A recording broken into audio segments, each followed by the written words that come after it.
నంద్యాలలో మెయిన్ బజారు నందు ఉన్నటువంటి అమ్మవారి శాలలో ఉన్నటువంటి గీతా మందిరంలో ప్రతి ఆదివారము సత్సంగాలు నిర్వహిస్తున్నారు. ఎంతో శ్రద్ధతో అందరూ పాల్గొంటున్నారు. వచ్చే ఆదివారం నుంచి కూడా ప్రతి ఆదివారము రామాయణము అనే కావ్యం మీద సత్సంగాలు జరుగుతాయి.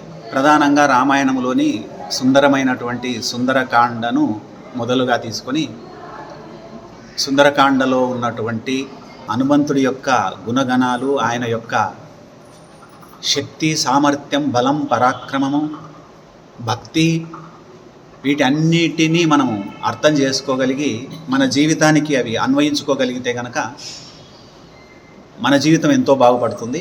ఇప్పుడు మనకు నిజంగా జీవితానికి సమాజంలో ఆదర్శం సాక్షాత్తు భగవంతుడైనటువంటి శ్రీరామచంద్రుడు, అలాగే హనుమంతుడు, ఇలా మన అద్భుతమైనటువంటి అవతారాలే మనకు ఆదర్శం కావాలి. వాటిలో హనుమంతుడు గొప్ప ఆదర్శం. మనకు హనుమంతుడిని ఆదర్శంగా తీసుకొని గనక జీవించగలిగితే సమాజం ఎంతో అద్భుతంగా ఉంటుంది. కాబట్టి ఈ సుందరకాండను అందరూ విని జీవితంలో సౌందర్యాన్ని, ఆనందాన్ని అనుభవించి జీవితాన్ని అందంగా మలుచుకుంటారని కోరుకుంటూ మిమ్మల్ని అందరినీ హృదయపూర్వకంగా అందరినీ ఆహ్వానిస్తున్నాం. జై గురుదేవ్.